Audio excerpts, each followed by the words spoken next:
couldn't happen. Yeah, it's the French, German. So I'm Jean-Baptiste. I'm a reporter. I am the technology correspondent for Expansion, which is a business magazine based in Paris, and also a contributor for Forbes. And I cover innovation and technology from Silicon Valley. So thank you again for coming. If you can hear me.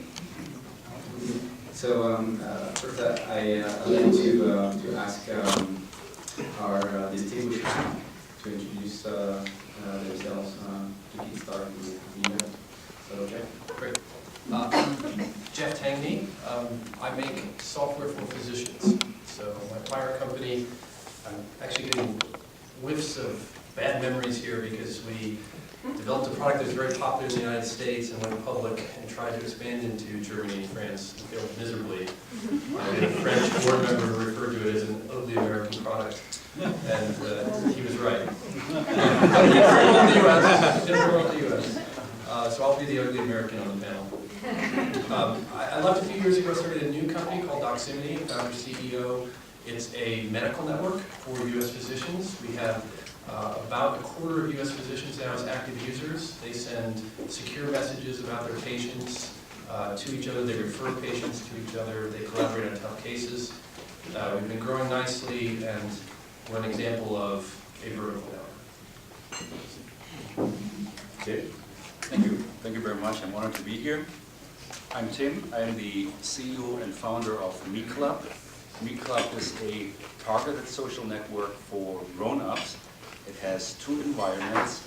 One, MECLUB, is all about lifestyle and topics that you usually associate with leisure time. The second environment is Me Plus, which is a personal networking environment. It's all about finding a travel partner, date, friend, mentor, etc. By combining these two environments, we're creating a new experience for the grown-up user, which is turning their virtual social network environment experience into a real experience again. So back to the roots. Great. So perhaps let's keep Constantin and keep it for the last, and have Sergi. Yes, please, because otherwise Yeah, it would be two Germans in a row, so no, let's So, Sergi Herrero, I'm with BNP-Paribas. I'm the head of innovation for the group here in the US, and our role is to track innovation for the group and for our main clients and help them evolve in the internet.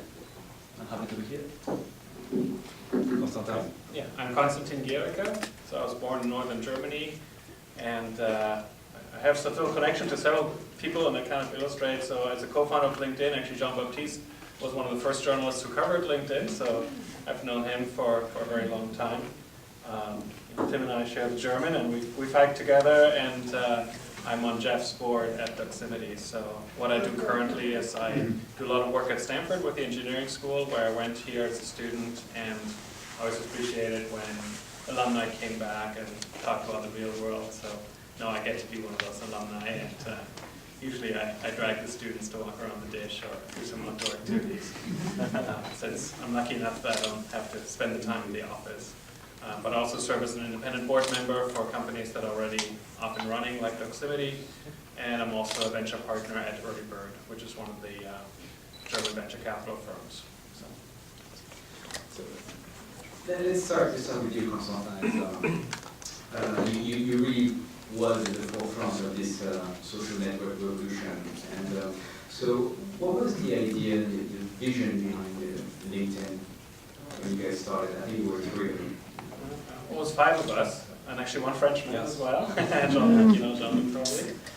And so, I don't know, I was an early internet user even at Stanford before the web was around, and when the web came out I was a very active user. And to me the interesting thing was the potential to connect people with each other. It wasn't sort of Amazon where you buy your books a little more efficiently. And so I'd always been very fascinated by things like eBay, which is really quite an amazing concept. I think the first one that you buy and sell things to these people you've never met. I mean, I think that can't be underestimated. Now eBay doesn't have the same glitz anymore, but I was quite amazed with that. So I saw that potential. I first realized that it wasn't very successful. We did 3D virtual worlds and people showed up in avatars. And this was in '96, so I think this idea was a little ahead of its time.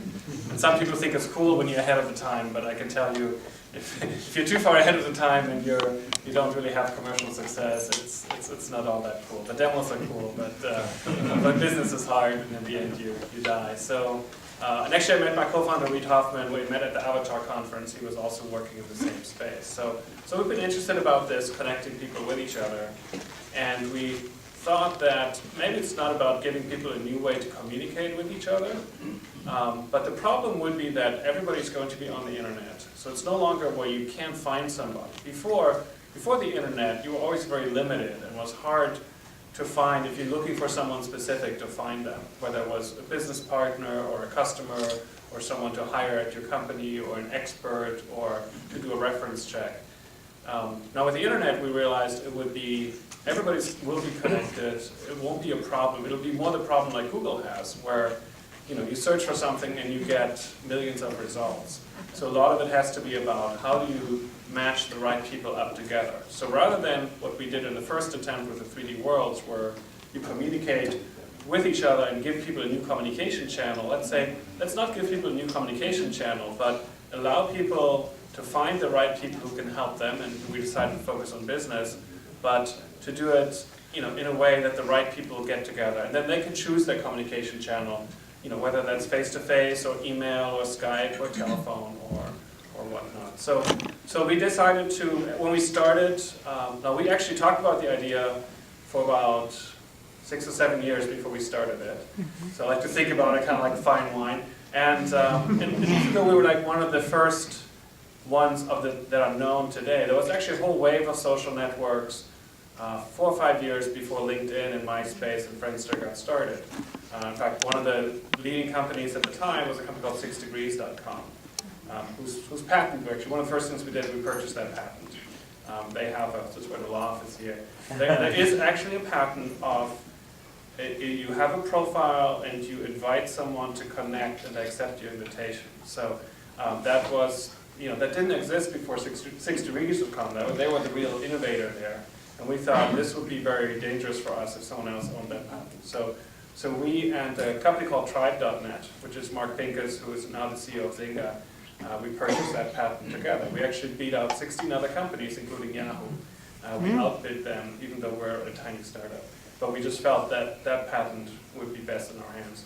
And as far as I know, we've never used it against any of the other social networks in a proactive way to sue them, which we probably could, given that it's a very fundamental patent. But it gives us a lot of protection if people try to sue us who are related, then we can say, but what about this one? So I don't know. So in terms of what we thought, that's kind of the general goal that we had. Friendster was already pretty well up and running at the time, and that sort of got us to finally start the company because we felt like Friendster is already being very successful. There will be a whole wave of business-oriented startups, and we always felt there was going to be a separation between the social networks and the business networks. Sometimes when I give presentations, I actually show a slide of, sometimes people come up to me and say like, oh, you're so lucky with LinkedIn, you have this nice niche, and there are not really any other companies like you, and so isn't that great? And it's like, well, that's how it looks now. That's not what it looked like 10 years ago. I have a slide with the logos of 25 companies, and many of them had more funding than us, they had more users than us, they had a better business model than us. In many ways, I was quite serious. But on those 25 logos, Friendster or Myspace or Facebook don't show up because we never really considered them as competition. One of our hypotheses was that people like to keep their social and their business activities separate.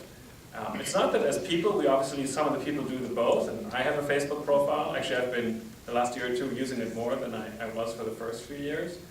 But the fundamental purpose when you go to a site like LinkedIn is about productivity, about getting something done, about advancing your reputation, your career, your business. versus the social networks, which was Friendster at the time and then later MySpace and now Facebook, is more about, you really should be doing something else, but it's fun to look at pictures and it's entertaining, which is why those networks have grown a lot faster. So the music thing when we went to media, and you remember, was that when we started, it was, LinkedIn was often described as the Friendster for business.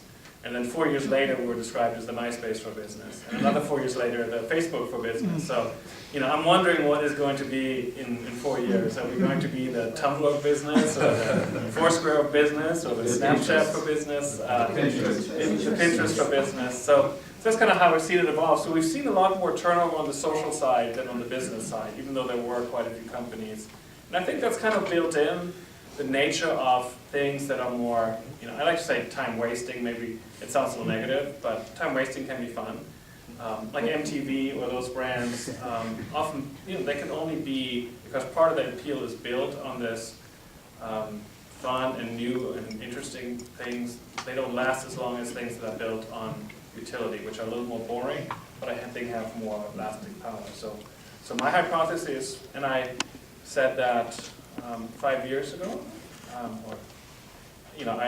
went on some panels and I said that 5 years from now, LinkedIn will be worth more than MySpace, and people just didn't believe me because it was just impossible to imagine at the time. And those of you who remember MySpace, when News Corp bought them, it just seemed impossible. But now, people barely remember MySpace. So that's the advantage of being on the business side. It's harder to build, but then it kind of has more staying power. So on the panel we have two vertical networks, and Sergi with BNP-Paribas, it's more about the use of social networks in the enterprise.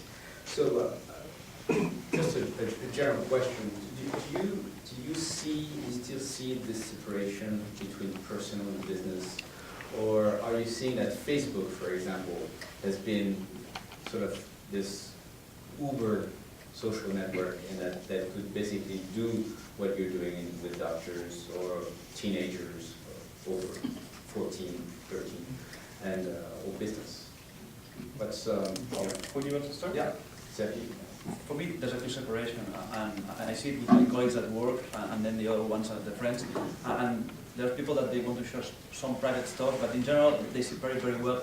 And I see more Facebook as a platform, as something that maybe we can use for logging to certain places, and LinkedIn more as a professional thing when we curate our career, more operated for the group, and especially for the bank.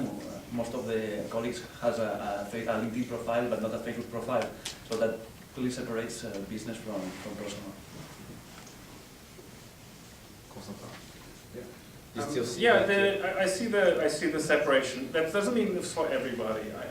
In our view, about 10% of people, they don't like it separate. They like to bring it together. And so there is a segment who likes to do that, but I think that the 90% do like to keep it separate. Now there's sort of the question, what is even a social network these days? So some people, it's become such a broad term that any kind of community is called a social network.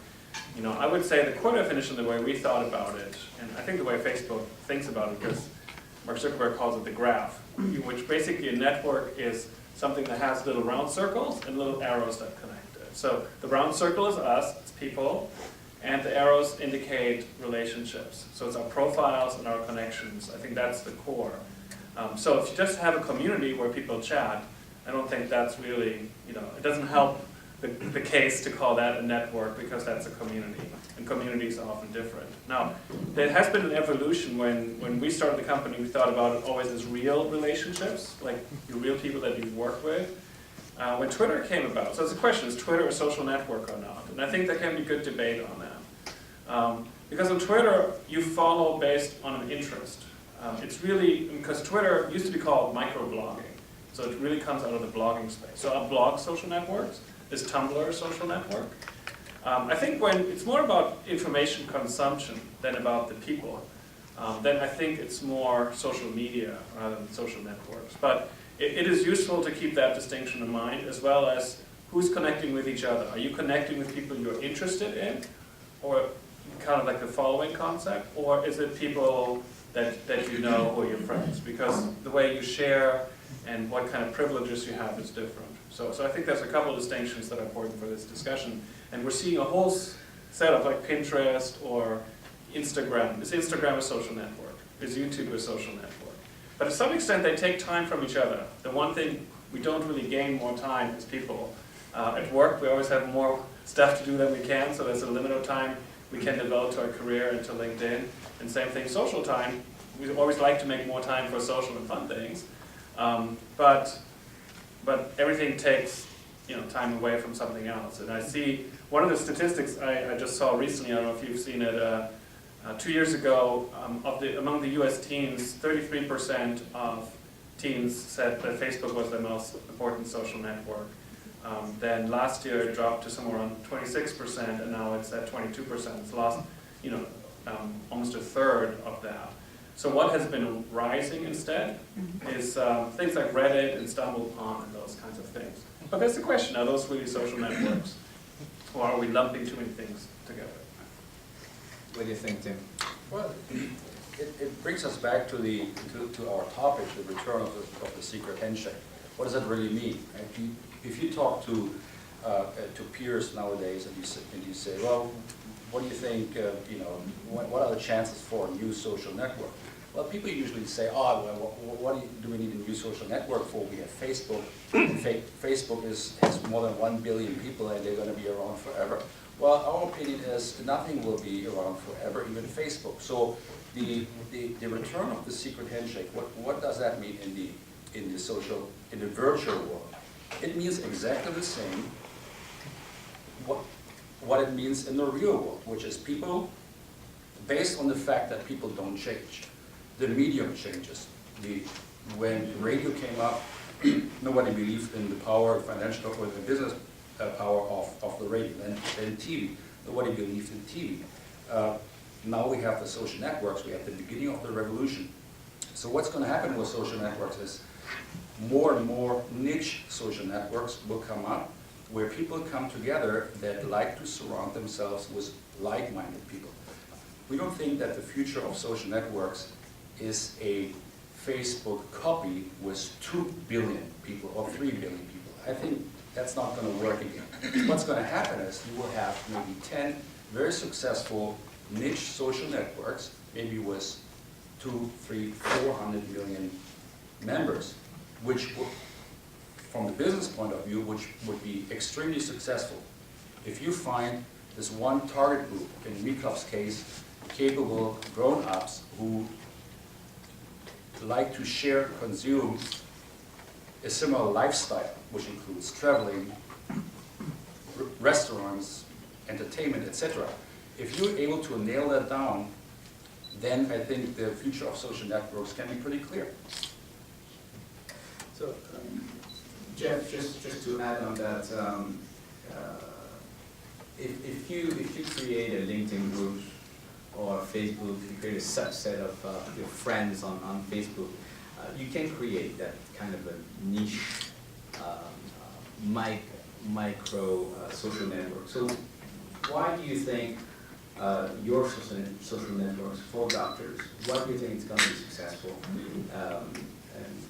and not maybe not doctors flocking in, using their LinkedIn profile, creating groups, having a discussion around there? Sure. Well, let me step back for a moment first. I think this is the basic debate in this verticalization of network discussion. We have the central utility theory, which is, Facebook has said for a while they're a utility. It's like the phone company, and you're going to create your subgroups and your privacy settings, and you will manage all that in a way that you can achieve what you need to achieve around your social graph or your network. Of course, that takes work, and people have to do it. And if there's any lesson from Google Plus and Circles, I think it's that people don't want to take the time to think that much about all these different groups and circles. There are probably just a couple different views of themselves that is a different profile type. And I do believe that the business and personal is one clear categorization. And again, if you look at the number of companies who have tried to create business graphs off the Facebook graph, you'll see very little actual traction and success. The other side of the argument is, okay, it's not a public utility, it's many clubs. Facebook is the public park, but people will naturally want to gravitate into their own private clubs. And I can say that it's pretty easy to create your own club these days. The technology to create search and colleaguing and the feed. I mean, in 2.5 years, our company with a team of 30 people now has probably created 70% of the feature set of these major social networks, with a bunch of other features around patient privacy and search and profiles, so that it's no longer a cost of production question. I think it's fundamentally a directory question. So are you going to have one building with a lot of rooms, or are you going to have a city with lots of different buildings? And my hunch is that it's going to be mainly a few big buildings with many rooms, not more than, I don't know, you say 10, maybe it's 10, 20. I think eBay is a good example to look at. I mean, eBay, I don't think, innovated at great speed at going after some of their vertical segments, whether it be home rentals or autos or different areas where they could have built out a better user experience. And eventually a few of those got cleaved off into other marketplaces. But for the most part, for a long time, buyers want to go where sellers are, and sellers want to be where buyers are, and it's really hard to stick your finger in that flywheel that keeps spinning faster and faster. So to doctors, we have patient privacy laws here in the US that would prohibit a doctor with talking with a patient over a non-secure line. On top of that, physicians have a certain amount of social distance that they need just to stay sane. If a patient comes to me with a question, I need to route that through my staff. There's a malpractice risk with anything that goes back and forth. But yet, at the same time, I do need to communicate with the doctors in the doctor's lounge. I need to bounce a tough case off someone. I need to show a photo. And thankfully for us, this is a gilded society. I mean, there is a DEA number for every licensed physician in the US. It is fairly tractable for us to go and verify their identity in the club. So it's fairly well circumscribed. And then once in, the law here in the US is called HIPAA, the Privacy Act, and keeping everyone authenticated, which is a key piece of it. In order to help doctors in their business life, they need something that's HIPAA compliant and something that clearly separates physician questions and what they call consults from patient inquiries. A physician puts up a profile on a publicly available network, and typically they'll get a lot of requests from pharmaceutical sales reps or from patients with questions, neither of which are what they're looking for. So we've grown from 0 to over 20% now of all US physicians. In a couple of years, we have about 20, close to 30% activity monthly, about 15,000 secure messages a day. So it's been growing nicely, and it's mainly around coordinating patient care. So it seems that the trend here is that there's going to be a dozen social networks, vertical niches. If I'm a doctor, I'm going to be on your social network, but I'm going to have LinkedIn. If I'm an entrepreneur as well, I'm going to be on an angel list. So I just have a question, maybe. How many of you are on one social network? One social Only network? one? Yes. Yeah. Okay, at least one. At least. Okay, so one. At least one. Okay, now leave it up. Two. At least two. 3. 4. 5. Okay. What do you do? So it just leads to a question of is there, with all those social networks, I mean, is there a risk for this, what do you call it now, social fatigue? How many is too many? And Constantin, maybe, you're in many networks. 3 primarily, the big ones, Twitter, Facebook, and LinkedIn. But they all have a very, they serve a different purpose, right? I know a lot of people like Facebook for reconnecting with old friends in Germany or things like that. I don't find it that exciting. What my friends are posting in Germany, I haven't seen in 30 years, but some people do, so. But I do like sort of the fact that I have kids in school and seeing where the other parents went over the weekend, what they did. kind of provides a helpful context for communication offline. It's a bit like what Tim was talking about, that online makes offline better. I'm not really a person who just likes things online and meets people online, but online is a good facilitator to facilitate offline. So I do think for there's certain segments, especially on the, I think on the professional side, it's going to be segmented more by certain professions. So I think marketing and salespeople probably don't need much beyond LinkedIn. It sort of serves most of the purposes. But there are specific groups, like doctors, like lawyers maybe. There are social networks, like you said, for entrepreneurs. AngelList is an important one if you're raising money. For engineers, there's things like GitHub or Stack Overflow or maybe Quora to some extent. In education, for educators, you have what's called Ed. You're in the same building. Two vertical networks on top of each other. Different rooms. Different rooms, that's right. And what else is there? There's for science, there's ResearchGate for scientists. So I think there you kind of see it by these kind of industries where people just kind of have certain things. I think, I wouldn't be joining Doximity if I didn't think it had a future. But I think doctors will have a LinkedIn profile and they'll have a Doximity profile. But doctors on LinkedIn, it's business, and doctors don't feel business is for them. Just like what their profile, one thing is who you connect with, right? So you want to connect with doctors, not with patients, as Jeff said. But also on the profile, doctors want to have a fax number because doctors, are not allowed to get, things through email. So they want, but most of us don't want an e-fax number. It's not very important. Doctors want to show what insurance they take. Because if I'm a doctor and I want to refer my patient to someone else, the first question the patient has is, do they also take Blue Cross? Again, this is not going to show up on the LinkedIn profile. So sometimes it can be standalone, separate networks, and sometimes it can be kind of like what Sergi was saying, where the networks become more of a platform, and then through the APIs, people build, things on top of it. So both, I think are possibilities. On the social side, it's obviously not industries. I think it's more sort of that use case of what do you share, whether it's videos or photos or clever text messages or internet memes or things like that. But I think it becomes always a little bit on the age group.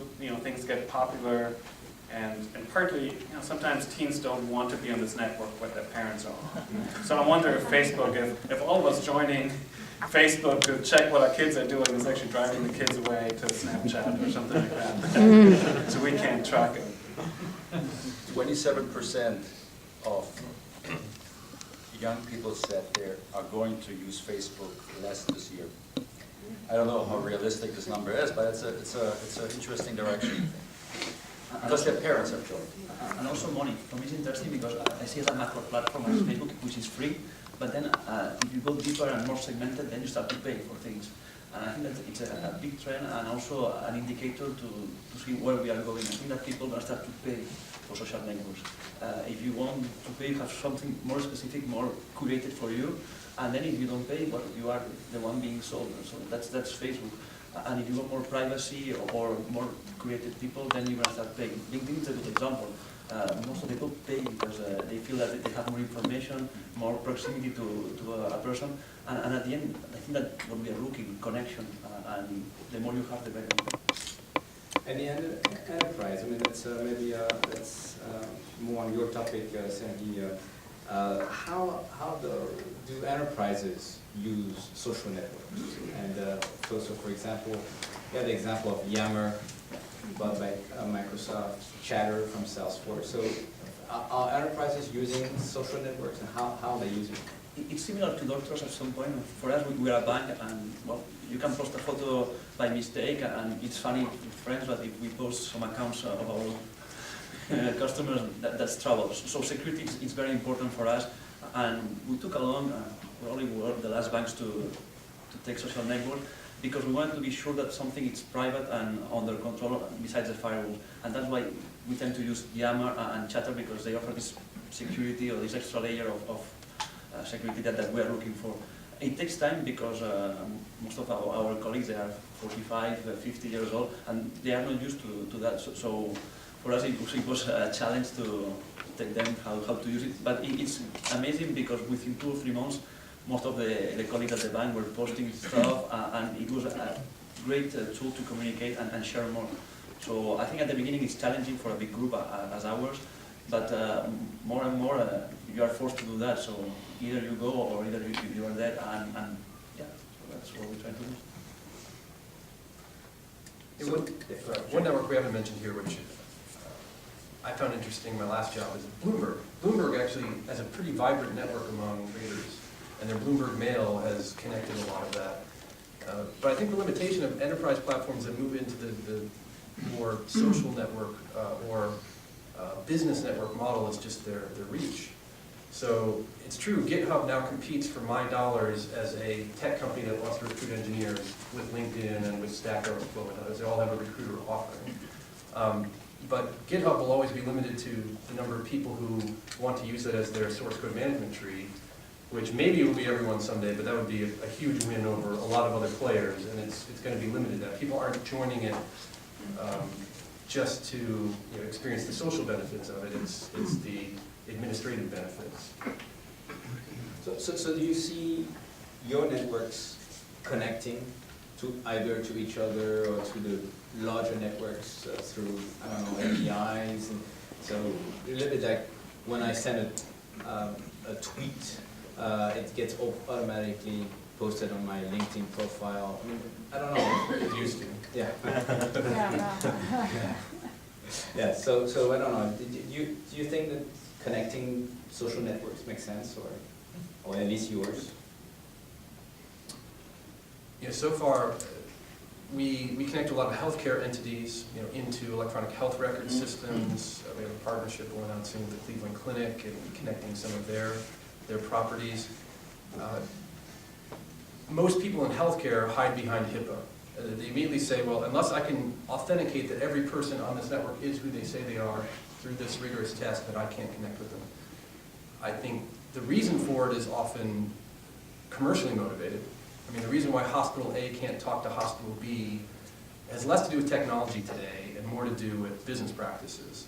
And that's a real problem, and I think that's part of our social mission, is giving individuals, the doctors who are there treating you who care, and will be at risk of malpractice if they don't get your MRI from that hospital from 6 weeks ago, the ability to do that outside the walls of their corporate system, which probably doesn't connect hospital A to hospital B. But today, we don't connect to a lot of other networks beyond these healthcare entities, and it's pretty difficult for us to really do that. We do pull in the Twitter handles like others, so if you do a #docs, D-O-X, it will get pulled into your profile. Not that many people choose to do that, not that many doctors are on Twitter. But at some level, these are competitive networks until we all figure out our niche a little bit more. And my hunch is that there's going to be more of a sense of competition there than not. I don't expect to see Google Plus adding a login with Facebook button. I think Jeff made an important point, which is also there are people and then there's organizations. And you talked about that too. How do these things get adopted? I remember, like at Stanford, they first tried to get email. This is a long time ago, when they tried to get them to adopt email, and the people were like, "What? I have my secretary who types for me. I don't, get this away from me. This belongs to my secretary's computer." And how they got it going was actually they kind of waited for a few years, and then they only gave the top administrators at Stanford access to email. So it's kind of like a secret handshake. So only they could email each other. And then they were very excited about using email because it was a way to kind of securely communicate. And once people saw the deans and the top brass, everybody else wanted access to email too. And so that made email successful at Stanford. We had early on in LinkedIn, we had some issues where corporations were concerned about the professionals setting up LinkedIn profiles. And so, in fact, some companies, Nokia was one of the first ones who banned LinkedIn. And so we noticed that, not that they talked to us, but they sent out an email to all Nokia employees.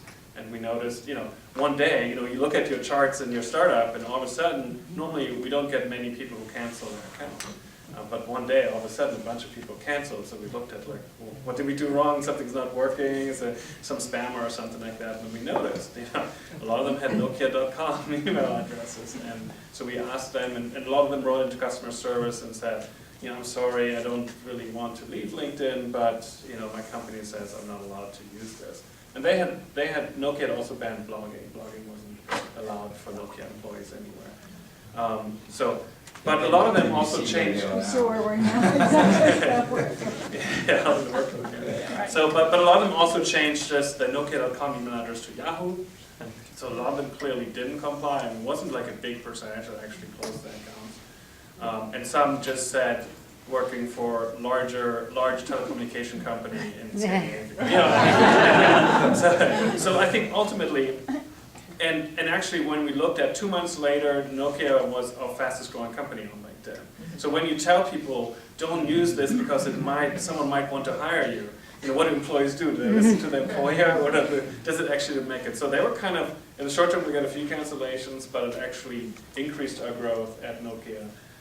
Microsoft had a variant of this as well. So unless that's a regulatory issue, like with banks, that was much more of a concern. So we first we're kind of scared. And then we saw that this is actually good marketing for us. But then when the investment banks and those, because they have these regulations in the US where you cannot solicit clients of the internet and so forth, that was a real problem.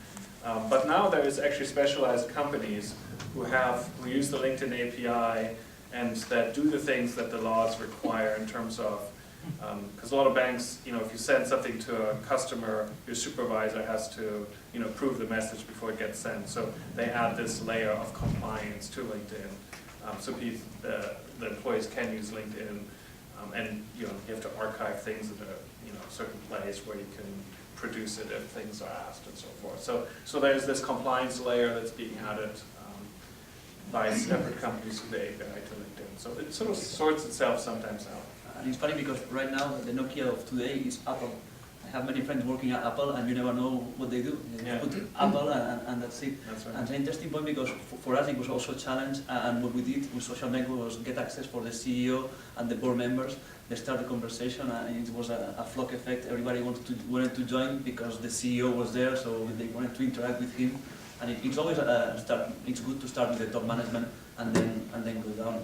And when you talk about interaction and leveraging and putting Facebook blogging on Google+, I think it's more a leverage of the information. I like Sonar a lot because Sonar, it's a social network that tells you the degree of connection you have. So you can see if you are friends on Facebook, if you have connections through LinkedIn, or if you are following the same person. And I think that these kind of features are very interesting. It's a social network that helps you know more about the other person, which is at the end what they're looking for. Does it make sense for your social network to connect with, let's say, Facebook, or at least to use Facebook logins? I want to say something else. We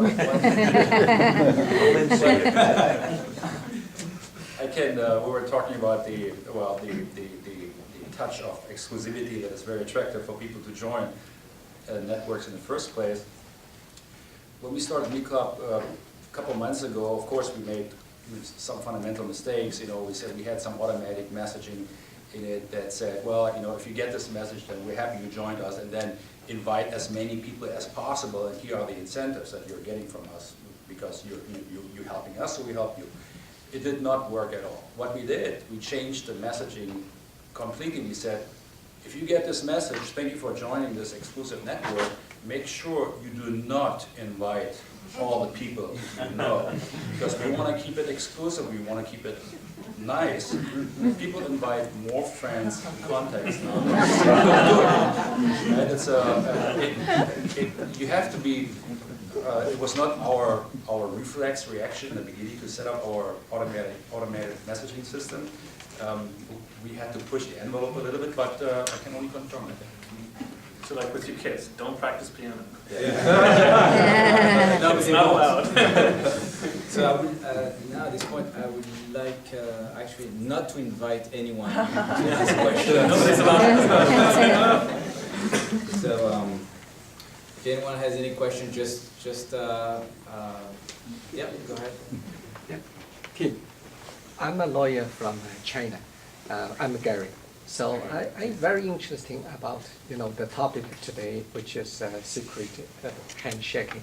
So I want to know specifically because many founders of U.S. company have their interesting stories.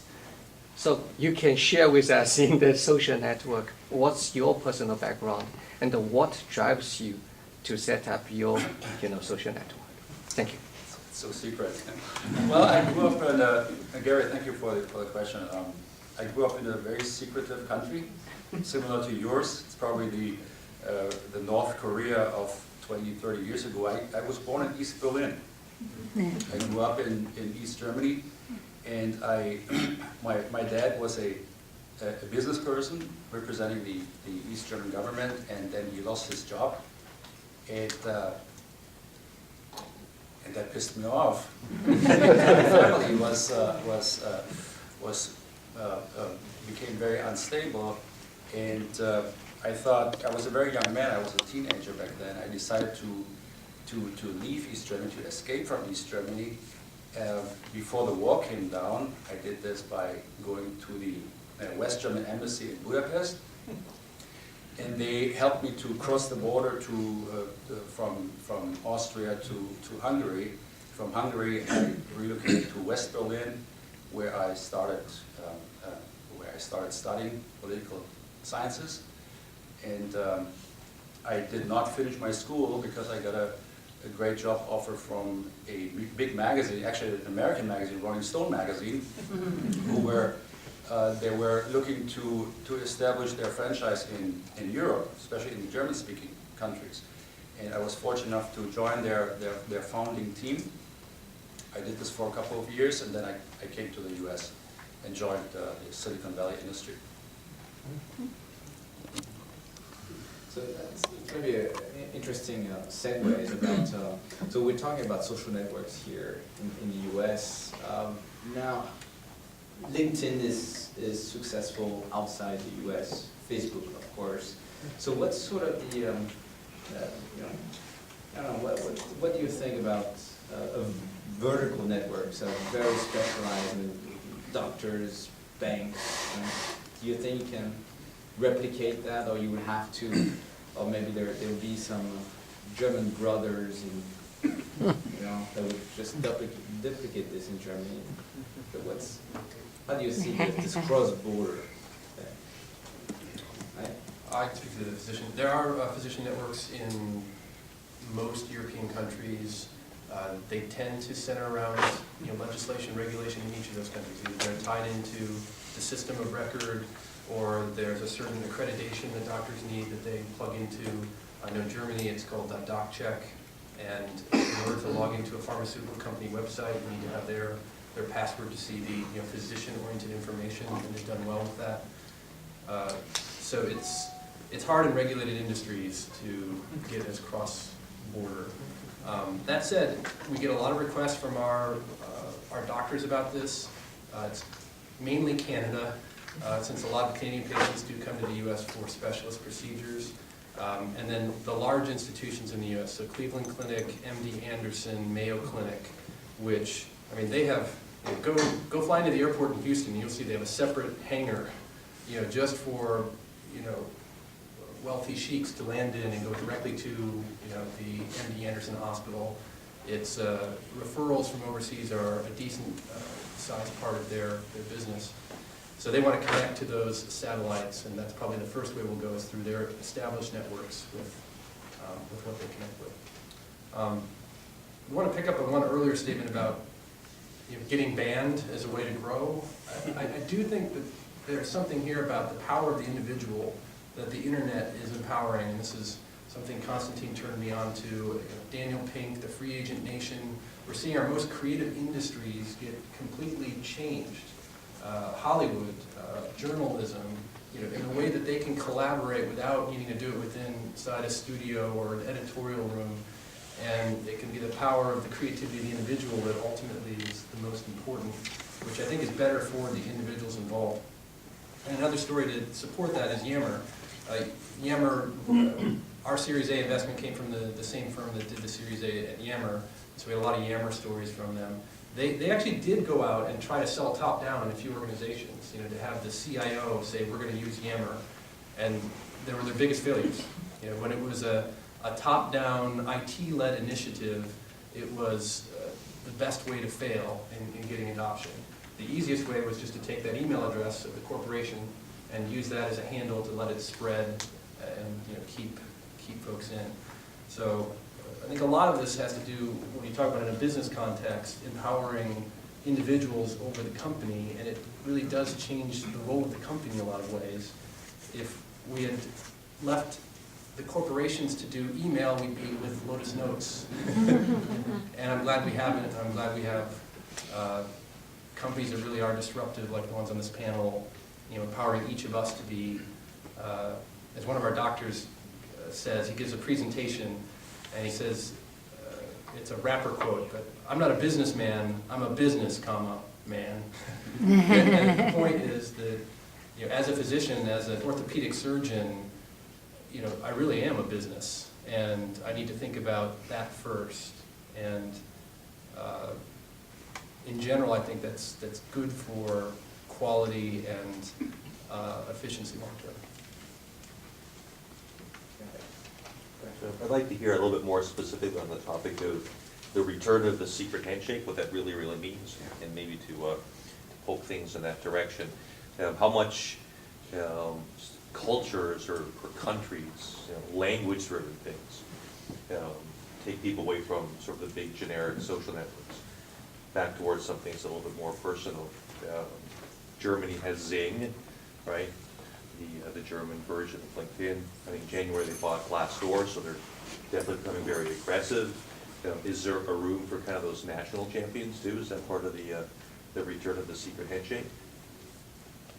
I think with the, yeah, that was interesting. I mean, when we started LinkedIn, we're kind of international because we have co-founders from different countries, but we didn't really think about it that much. We first wanted to see, our first things we focus on is, will people actually fill out this profile? Because it wasn't a given that, it's not something that you like to do for fun. I think, filling out your resume is kind of like root canal for professionals, so, it's not as fun as sending around cat videos, what people are doing on YouTube and Myspace. And will people connect with other professionals, which is kind of like your Rolodex, and you're giving some access and visibility to that. So those were the main things. So the interest, so we didn't really, frankly, didn't spend a lot of time thinking about it when we started it. We just, those were our two big issues that we focused on. And one thing I learned to be successful in startups, you just kind of focus on, you decide what are the 2 or 3 most important things that you just focus on. And when, but we saw, of course you start, and we had 5,000 members, the first day. And we just launched by each of us inviting our contacts. And it was very interesting because most of our contacts were in the United States. I'd been here long enough that I invited a few Germans, but mostly, people from Silicon Valley, a few in New York and other places. And John probably invited a few in France. But Reed invited Joey Ito in Japan. But again, most of us had our network in Silicon Valley. But at the end of the first day, because people were inviting already, their friends, we were 50% international at the very first day. Of the 5,000. And the really funny thing was, for the next 4 years, that ratio never changed. It was always 50% international, 50% United States. Now it's shifted a little more to international. So now LinkedIn, I think, is 65% maybe international, 35% US. But for a long time, it stayed very stable. The other interesting fact about it was that the country breakdown, which countries were gaining a lot of members, did not stay stable at all. So the first country we would really grow fast was Japan. I think that had to do with Joey too. But then we grew in Finland. I think that was, we have to thank Nokia for that. Then we grew in Iceland, and I think it had, because very shortly after I invited someone to Iceland who's very connected in Iceland. Then we grew in Brazil, and we don't know for sure why, but for some reason the former chairman of the Federal Reserve Bank of Brazil joined LinkedIn pretty early on, so I think that maybe helped. Then Israel, then Netherlands, then Denmark, then France, then India, then Brazil again. It's a weird pattern, right? It's not sort of like what a marketing person would plan in terms of their international expansion plan. But that's, to me, that's what makes it so fun to work in this space. I think of it more as a garden, where something grows and it has sort of its own life, and depending on the soil conditions and the water and the sun, it sort of grows with different things that you envision rather than a machine. I think of SAP more as something, you put the data in, and hopefully there's no surprise what comes out. So it's more mechanistic versus, I think, social networks have more this organic quality, and they get co-created.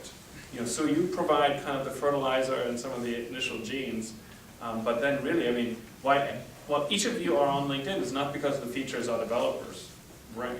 Fertilizer wouldn't be very organic, so leave the fertilizer out. It's the other contacts and the people you can find on LinkedIn for your business that's there. Which is why it's very hard for someone to duplicate that. And I think what you're learning from that is that, at least on the business side, a lot of business is very international. So Germany and France are the only countries where there's still local competitors left. In all the other countries, and in China, there's a few in China. But not to the extent like on the social network side.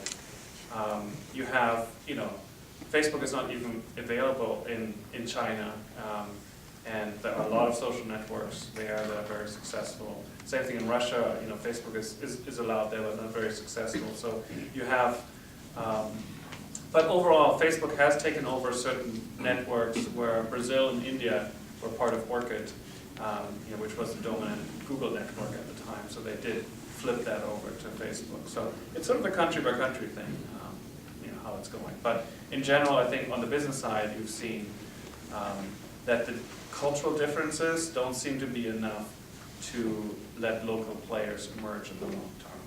Even though most professionals don't really do much international business.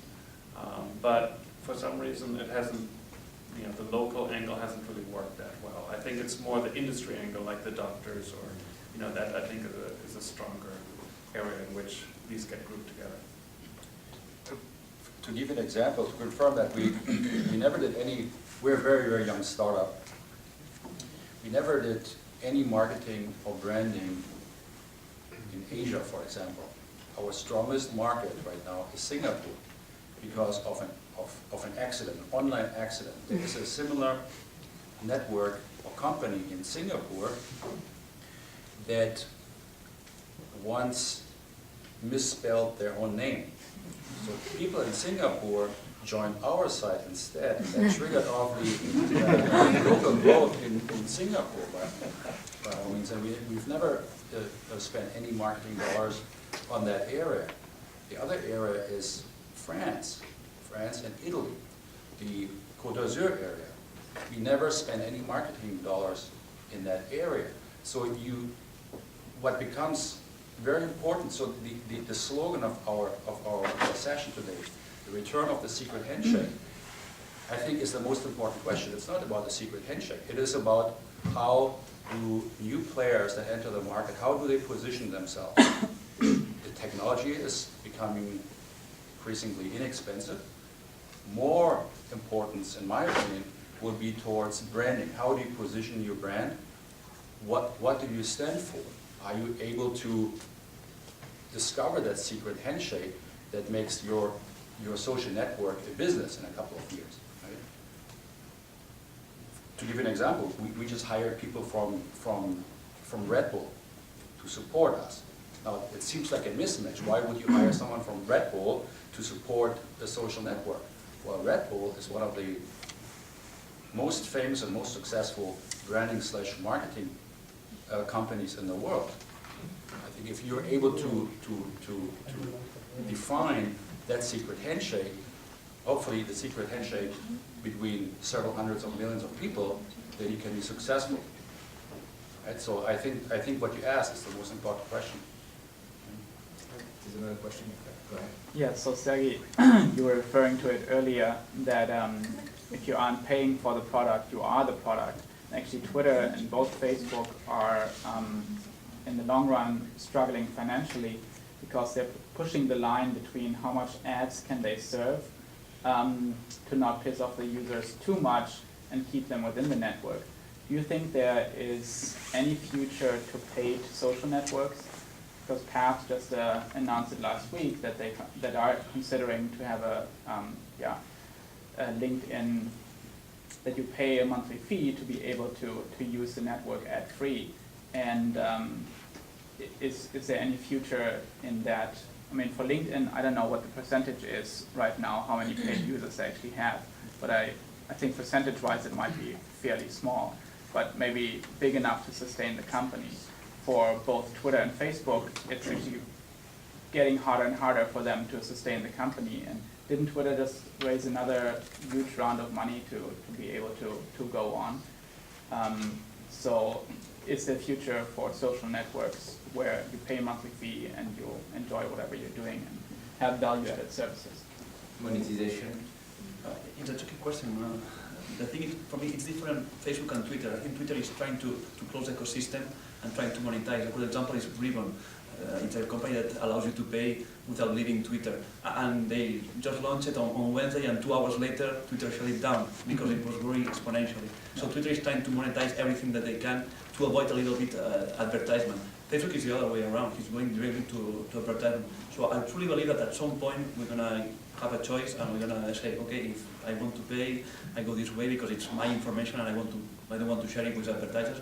But definitely it's going towards these two directions. And I think that LinkedIn maybe cannot be self-sufficient, but definitely there are going to be smaller networks that with a small amount, $5 per month, something like that, like Path, will be definitely sustainable. So definitely, yes, it's going to be this way. So you think vertical networks will be more like subscription-based, pay for play? If they deliver the value, I always liked thinking as an entrepreneur that if I build something and people actually pay for it, it feels good, like you create something of value. Versus I build a big site, like a YouTube, great site, I use it a lot. But if I ask people to pay for it, no one will pay for it. And I have Gap as my advertiser, they sell t-shirts. My users are willing to pay $12 for this Gap t-shirt, but they're not willing to pay me $12. That doesn't feel so great, right? So that's partly how we thought about it, but it's a lot easier in the utility space. People are much more willing to pay there. But we had to make a choice when we, in the beginning, there is not enough value there because it's not the software, it's the people. So we had to get to critical mass. That's why we needed to raise, and that's a good point for having venture capital. It allowed us to raise both a Series A and a Series B without a single dollar in revenue.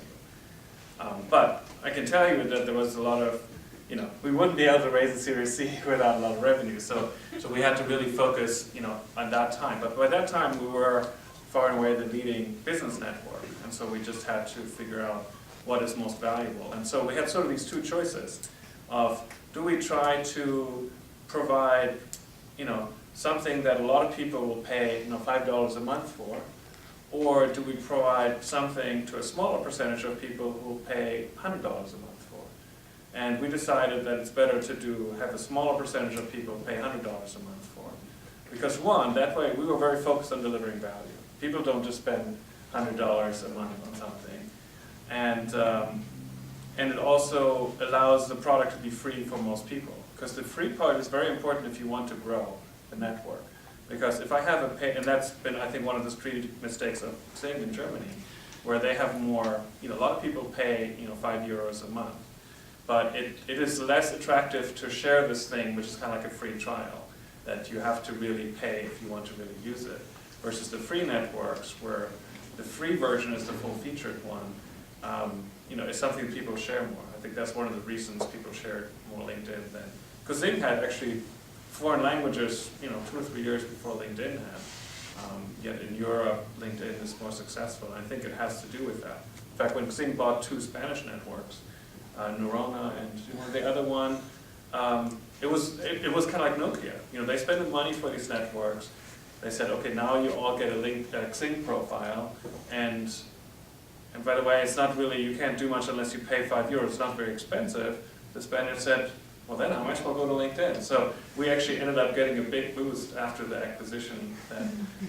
So we got a lot of the Neurona because people just felt, so for us it was having a small percentage of people pay, but pay more money, seemed the better, allowed us to focus on really delivering high value to a certain segment, and at the same time keeping it free to allow the network to grow. Because as the whole network grows, every member benefits from that increase in value. That's a question, yeah. About 2.5 months ago, there was a campaign on LinkedIn to celebrate 200 million users. And messages were sent out to like the top 1%, congratulations, you're in the top 1% of users. And you feel good for a while, and then you realize that 1% of 200 million is 2 million. You sent it out to 2 million other people. But it was a brilliant campaign because people posted it on their Facebook wall, people posted it on Twitter, people posted it on LinkedIn. And my question is, one, what was the net effect of that campaign? And two, what is the role of these super users in recruiting other users to social media like LinkedIn? I don't know the exact numbers, and I'm not operationally involved, in LinkedIn anymore. But I know it came because we tested it one time, like the earliest users got something. Somebody may have gotten an email from, sort of a thank you email, and it worked very well. People like that. So then it was just sort of expanded. So I'm pretty sure that it was successful from that perspective. But there were actually 3 levels of email. One was sent to it was basically a profile of views. So one was 1%, one was 5%, and one 10%. So the 10% actually went even to 20 million people. So it wasn't that secret of a handshake anymore. But still, it means you are on the curve there. Actually, it reminds me of, I don't know how many of you know that, so there are, I think, about 1.7 million groups on LinkedIn, and GABA was actually group number 10 on LinkedIn. So we have a long-term relationship, with GABA. So that definitely gets like a platinum star. But I think the message is people do like to, status and reputation is important to all of us, both professionally and socially. And it is, some people say that it shouldn't be like that, but it is. And I think the people who deny it are often the people, for whom it really works. I can tell you there have been instances where we got complaints from people who were blogging and saying, I'm getting 20 invitations from LinkedIn every day, it's so annoying. And we thought, oh my God, what happened? That doesn't seem very likely. How could that happen? Something must be a bug. And when we look at the actual data, it was completely made up. It's one way to say I'm very popular without saying that. It's just saying I'm getting all these invitations from LinkedIn. So what's the role of those super users? They play a role in the ecosystem. I don't think they have, some of them I'm not very happy with LinkedIn, I think, as are a lot of the power sellers on eBay. Because they are a very small category. And what your job as a network is always trying to appeal to everyone. If you want to grow to 200 million or 500 million people, the super users, at some point there's no alternative for them, right? So you think about, do I build more things for this very small group of 2 or 3 million people who are not going anywhere anyway? Or do you try to build something that appeals to the 300 million people that you didn't get yet?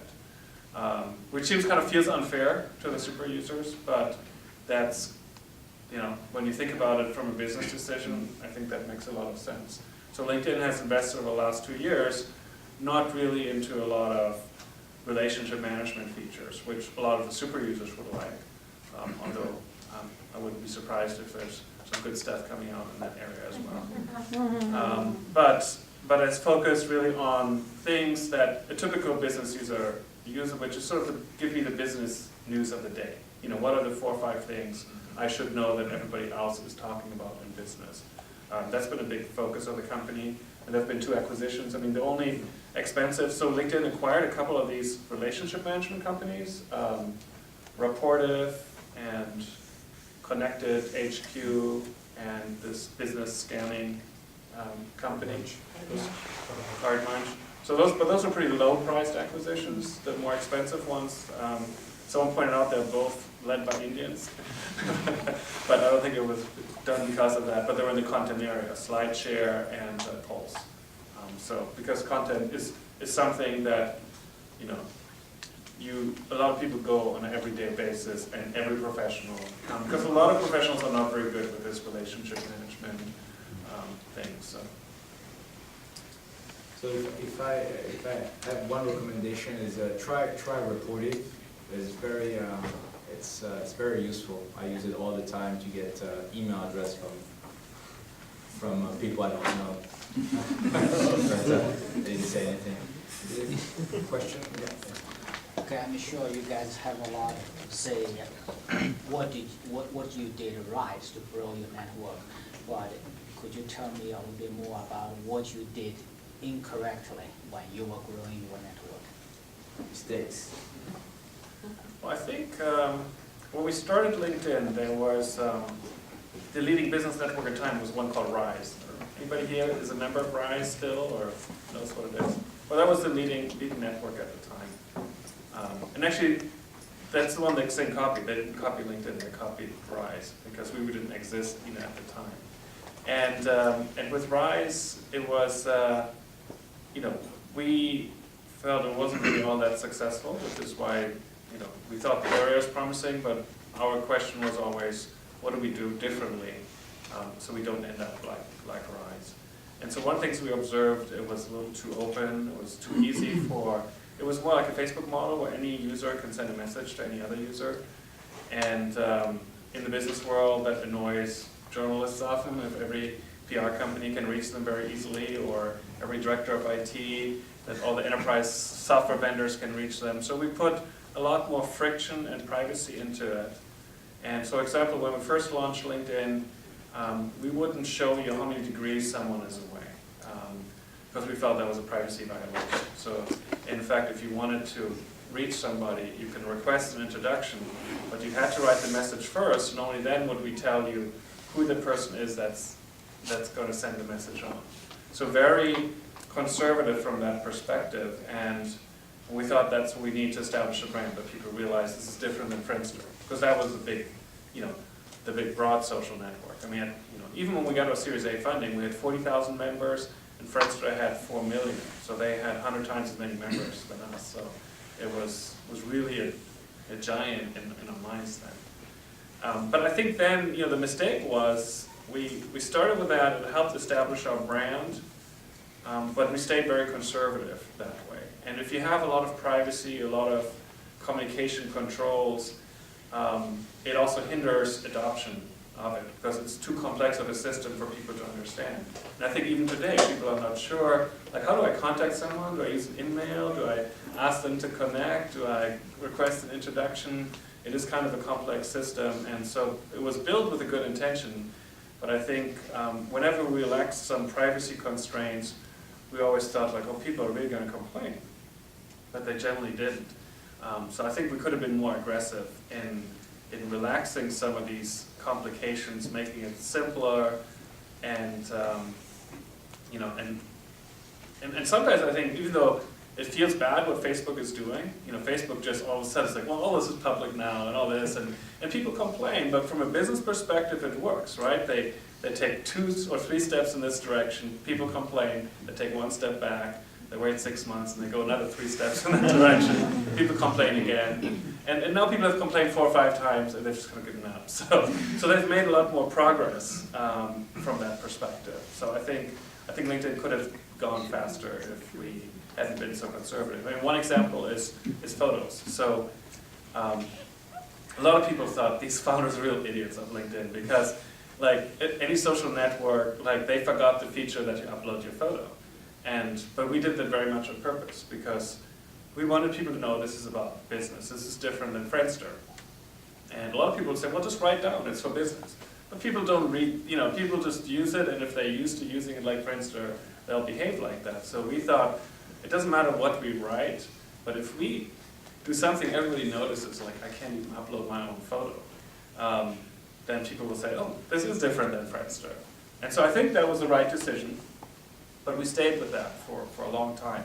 And I think it would have also been better to introduce photos earlier, it would have been safe because the brand was already established. But sometimes you make these right decisions, but then you have to question them every 6 months. Are they still necessary?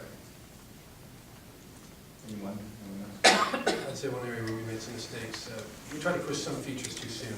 We didn't have enough density to do them well, in particular secure messaging. We were pushing our doctors to send more referrals back and forth, but with only 5% of physicians, the odds of them finding that other physician when they're looking it up, were 1 in 20, and that was a disappointing experience. So usually it's virality first, then you think about engagement, then you think about monetization, and our board really pushed us, including Constantine, to really go back to basics on do a good job of suggesting other people you know, and make it, that can be a great initial experience, but then don't push people to use everything else right away because it may not be that good yet, because it depends on who else is in the room. So it's really thinking about the right time to launch different features based on your coverage. So we had a product we called Secure Texting .text, and we really just had to stop, reset, and go back and relaunch it under a different name a few months later, and with a more toned-down approach. Our biggest mistake in the beginning was we simply didn't understand our customer or who we were trying to reach. So the vision was to create a social network all about some elements of lifestyle, of modern lifestyle, and personal networking. And we claim to be slightly exclusive, or high-end, not exclusive, but the truth is we didn't deliver the product to be a high-end social network. We simply stopped considering MECLUB a social network. We turned it into an event organization for 12 months, and we did events. We wanted to understand what the customer, the person who we're trying to reach, how they take. What do they like, what do they don't like, what kind of content do they like to be surrounded with, at what time would they spend money. We did several kinds of events. Number one, pure networking, just bring many people into the room, interesting people, beautiful women, see how it works, see how much money they spend, see how much time they spend on it, see what the feedback is. And then we did a different type of events, same group of people, could bring them into a room, but package the event with a certain kind of lifestyle topic. For example, we did events with high-end car manufacturers, Ferrari, Tesla, etc. At Tesla, we discovered that we had the biggest success was financially and also the feedback and the time people spent talking about the event when we didn't announce the event as networking event, but we packaged it as Tesla introduction event. That was a very successful event for us to understand, to understand that you have to provide a very pleasant environment for people online or offline in order to get them to do what you want them to do. And you cannot just claim, oh, we are a high-end social network, and now come to us and spend your money. You're not going to do that. Of course not. Right? So offer an environment where there's no pressure, and there will, if you do it right. So we learned our online concept from doing it in the offline world. Okay, so maybe it's time to wrap up. Was that? Yeah. If we think ahead and think about the end state, will all the social networks be US large corporation, or is there a way to find a specific vertical, let's say, that could be, a part of the world and that can compete against, potentially the US equivalent? I think it depends, on the vertical. If there's really not much to be gained, to be connected to people in other countries. Because similar to what doctors is, some doctors want to be connected to potential patients and get more patients. So some have an interest in not just being among themselves, it's a different use case. But a lot of specialists, established doctors, don't necessarily care about that so much. So I think you have to look at the dynamic. Does it make sense? Is there value? If there is value in this international, it becomes a difficult cycle for a local company to compete, because the global company just has, not just that they have more members so it becomes more attractive, but also they just get more revenue. And once they have more revenue, they can produce more product, a better product, right? I mean, LinkedIn is doing $1 billion in revenue, it's got 2,000 engineers. How can any local company that only has a fraction of the revenue and 50 engineers, you just cannot compete on the product level. So at some point, once you go, if there is that, you not only have the network effect to deal with, but also the commercial success effect to deal with. But I think there are niches probably where maybe it's even an advantage to be separate from others. I don't have a concrete example, but I'm sure they exist. My wife and I thought about moving to Austin, Texas, after my last company went public, and we were going to start this Doximity business there. And her family's there, we spent some time there. And I can't tell you how valuable it's been to be here in Silicon Valley and have guys like Constantine and the right engineers, the right lawyers, the right everything to know how this really works in practice. So I do think there's a large regional advantage, even just to the Bay Area, of understanding how these networks are put together. And you're getting a little glimpse of it here tonight, but imagine this on a weekly basis when you're meeting with folks. I think in the short term, it would be difficult for other areas to get that kind of talent in the room on a consistent basis. Especially San Francisco now is really being sort of stealing all those talents from Silicon Valley and being now the startup hub of. Yeah, you do have some examples. I mean, that most highly, anybody know what the social network is that had the highest penetration ever in any country? It's called Cyworld. You know Cyworld? It's a South Korean network, and basically everyone in South Korea lived on it and created the avatar and all that. But when they tried to launch in Silicon Valley, it wasn't very successful. But one example, again, do you call it a social network or not? Skype, right? Skype comes out of Estonia, and it's pretty successful last time I checked. Now, sometimes it feels a little annoying. I just want to talk to people, and they try to get you to fill out a profile and do updates and all that stuff. So it's, now it's owned by Microsoft. So I don't know if you call that. So sometimes things start somewhere, and then they move to Silicon Valley as well. Right. So just to wrap up this conversation, let's talk about the future. What's the future will be? Que sera. Sergi. The future of social network. Thank you for that. I don't know. I think that the future is something related with value. And I like Strava a lot. I do cycling every weekend. And I like Strava because you have interaction, so everything is social, but also advice. So if you want to perform better in a client, there are professionals that tell you, well, do this way or train this the other way.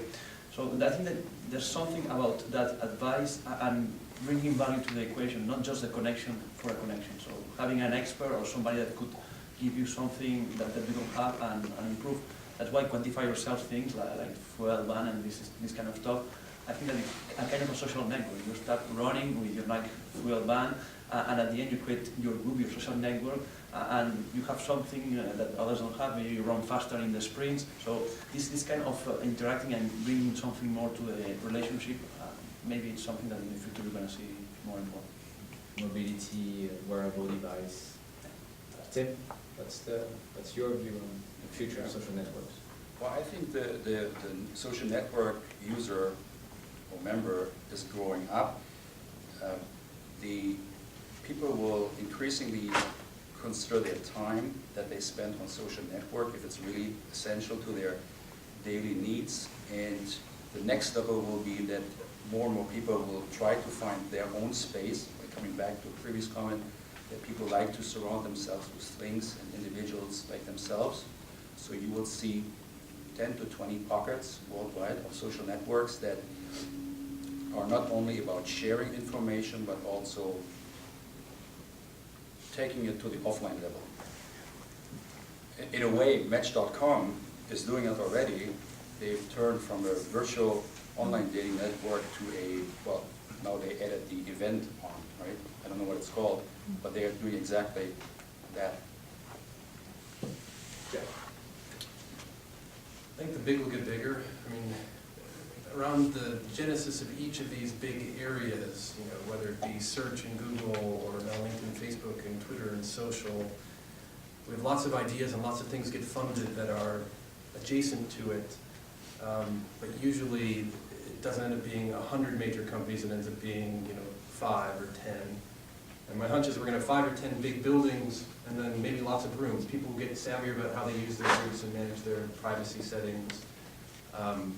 But I don't think it will be, you know, like every country club in the United States, you know, 1,000 of them, each with their own, you know, Ning community. I think in groups within the larger networks, which are utility-like in what they do. It's hard to say where those niches get carved out. I'm very focused on medical, and I believe deeply that medical does have different legal needs and social needs. Outside that, it gets really hard and murky to me because I see it being a, you know, a group inside LinkedIn, or I see it being a not its own utility inside. But I don't know. If I knew that for sure, I'd invest. I'd be a lot richer. I'm not talking about investing. Constantin? I don't do a lot of investing, but if you look at it historically, I think it's always good to learn from history. And really, I think you can see social networks as having these network effects. And the network effects historically have been in communication companies versus AT&T or other ones. So what typically happens, I remember being in '89 in Japan, speaking to Mr. Murata, who has, you know, was like the leading fax company, and he was pointing to the fact that, look, people have tried email for 5 years, it's not working. And it was true at the time. You know, really email people, you know, it's like how many of you who've been in the industry long enough remember how many years has been the cover of like, this is going to be the year of the lamb, you know? I mean, it was just this running joke, people always expecting these things. So it's, you know, once there are some network effect, it's very difficult to disrupt. So faxes lasted a lot longer than, you know, than people would anticipate. And among doctors, they're still the way they communicate. But what happens in communication companies, people who've studied that, or I forgot, you know, but there are people who study that, is, you know, they're very difficult to disrupt. They don't go out of business very quickly. Even Friendster, you know, held on for a long time in Malaysia and the Philippines and countries like that when people here forgot that it ever even existed. So, but what happens is if you get these network effects, you get monopolies in communication. And over time, it seems like every company just takes their users for granted. So no one can really attack them from the outside. But over time, the companies just take the users for granted, are not innovative anymore, and extract as much money as they can for their investors, and then they become vulnerable to, you know, a new wave of communication companies. So I think that's kind of what's with the big social networks. I think both LinkedIn and Facebook, and to some extent, actually I'm not so sure what the future of Twitter is, because it does have this strong brand effect of being kind of the first to pioneer this concept. But on Facebook, you can now subscribe to people. LinkedIn has, in a limited way, rolled out this influencer program, which has been very popular, where people follow influencers on LinkedIn. I'm not sure where, you know, what the room is there for them to maneuver. But LinkedIn and Facebook, you know, at some point, they just have to make sure they keep staying agile and focused on the user. And it's going to be very difficult for someone to take them head on.